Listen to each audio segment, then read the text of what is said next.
I should have gone home. I told myself that over and over as I sat at the dimly lit bar, my fingers tightening around the cold glass. The corporate event was winding down, half the guests already gone, and yet I stayed. Maybe it was the wine, maybe it was the way my husband's last text, running late, again, sat unanswered on my screen. Or maybe it was just exhaustion, the kind that settles into your bones when life becomes predictable, suffocating in its routine. I felt him before I saw him. A presence, a shift in the air. When I turned, he was already watching me. Not the way men do at bars with lazy indifference or cheap confidence. No, this was something else. A familiarity that made my stomach tighten. Like he knew me. But that was impossible. You don't remember me, do you? His voice was smooth, casual, but there was a challenge in it. I frowned. Should I? A small smirk tugged at the corner of his lips, and for a split second I felt like I was missing something important, something big. He leaned in slightly, eyes locked on mine. No, he said, but you will. The late nights became routine. At first I believed the excuses. Meetings, deadlines, unavoidable obligations, but eventually they blurred into background noise. My husband barely looked at me when he walked through the door, his tie loosened, his mind elsewhere. Conversations turned into hollow exchanges, kisses into habitual motions. I stopped waiting up. What was the point? You need a distraction, my best friend said, stirring her drink, her tone too light, too rehearsed. Go out, do something for yourself. Her smile was there, but it didn't reach her eyes. I nodded, pretending to believe she meant it. Then I saw him again. First on the street. Just a glimpse, a flicker of recognition before he vanished into the crowd. Then in a cafe, sitting too close as if he belonged there. And finally in the grocery store, his hand brushing mine as I reached for a bottle of wine. You look lost, he murmured. His voice sent a shiver down my spine. I stepped back. Are you following me? His smile was knowing, effortless. No. But maybe you're looking for me. I should have walked away. Every nerve in my body told me to leave, to put distance between us, to pretend none of this was happening.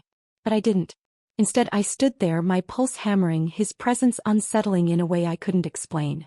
The grocery store was too public, too ordinary for this kind of tension, but it wrapped around us like something alive. You're shaking, he observed, his voice low, almost amused. I exhaled sharply, gripping the bottle of wine tighter. I should go. Should you? He was too close now, his gaze locked onto mine, his confidence suffocating. And then it happened. A shift, a pull, an impulse I didn't understand. My lips met his, not out of passion, not out of need, but out of something reckless and fleeting. The shock of it jolted me back to reality. I pulled away instantly, my breath caught in my throat. This was a mistake, I whispered, my voice unsteady. He didn't look surprised. He just smiled. Then why did you do it? I told myself it meant nothing. A mistake, a lapse in judgment, a fleeting moment of weakness I could bury and forget. But my body betrayed me, stiffening when my husband kissed my cheek, hesitating when he asked about my day, avoiding his eyes when he lingered too long. He noticed. I could feel it in the way he watched me, his gaze sharper, his questions more precise, his touch heavier with something unspoken. You've been distracted lately, my best friend said, her tone casual but her eyes unreadable. Everything okay? I forced a laugh.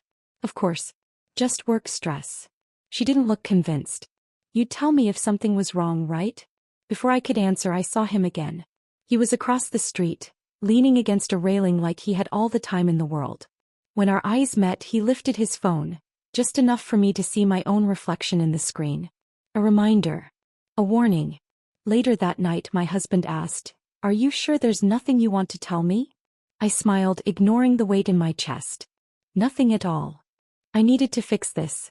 Needed to remind myself who I was, where I belonged, what mattered. The guilt had settled in, thick and suffocating, twisting my thoughts until I barely recognized them. My husband was in the kitchen, scrolling through his phone, oblivious to the war raging inside me.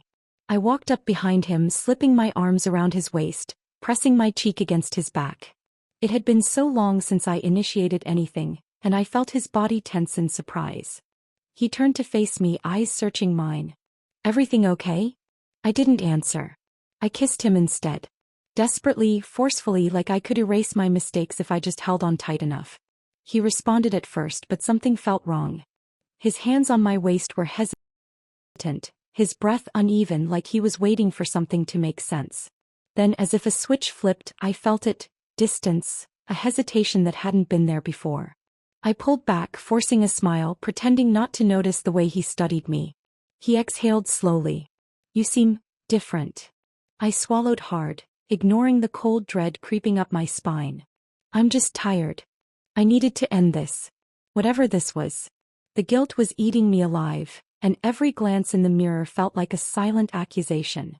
I texted him, told him to meet me somewhere neutral. Someplace public where I could say the words and walk away.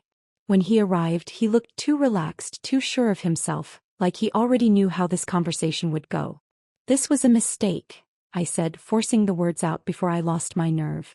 It can't happen again. He tilted his head slightly, amusement flickering across his face. You think you still have a choice? A chill ran through me. His voice was light, almost playful, but something in his eyes made my stomach twist. Before I could respond, my phone buzzed. A message from my best friend. We need to talk. Later that night, as we sat across from each other, she stirred her drink too slowly, watching me too closely. You seem distracted, she said, her tone unreadable. Anything you want to tell me? I forced a laugh, but my throat was dry. No. Why? She smiled. No reason. I wasn't expecting it. After weeks of distance, of short conversations and late nights spent in separate rooms, my husband suddenly suggested a night together. Just us, he said, his voice softer than it had been in months. Dinner, maybe a drive. No work, no distractions. For a moment I almost said yes. But panic flared in my chest. The thought of sitting across from him, of holding a conversation without letting something slip, made my stomach twist. I can't, I lied, forcing an apologetic smile. I already made plans with her. His disappointment was quiet, but I felt it settle between us like a weight. Later, as I sat with my best friend, her eyes flicked to my phone when it buzzed. Too fast. Too familiar. I turned it over, but it was too late. Her expression had already changed. Who's that? She asked, her voice light, but something in her stare made my skin prickle. Just work, I muttered. She took a sip of her drink, watching me too closely. You sure? And for the first time I wasn't. I shouldn't have been there. Every instinct told me to turn around, to walk away, to put as much distance between us as possible. But I stayed. It was late, the air thick with summer heat, the kind that made everything feel heavier, slower, more dangerous. He leaned against the hood of his car, watching me with that same unreadable expression he always had, like he already knew what I was going to do before I did it. You're playing a dangerous game, he murmured, his voice low, edged with something I didn't want to name. I swallowed hard, my pulse hammering. I told you it was over. His smirk was slight, barely there, but I felt it like a challenge. Then why did you come? I didn't have an answer. Maybe I was looking for closure. Maybe I wanted to prove to myself that he had no power over me. But then he stepped closer and the space between us disappeared. His hand brushed my arm and suddenly the world tilted.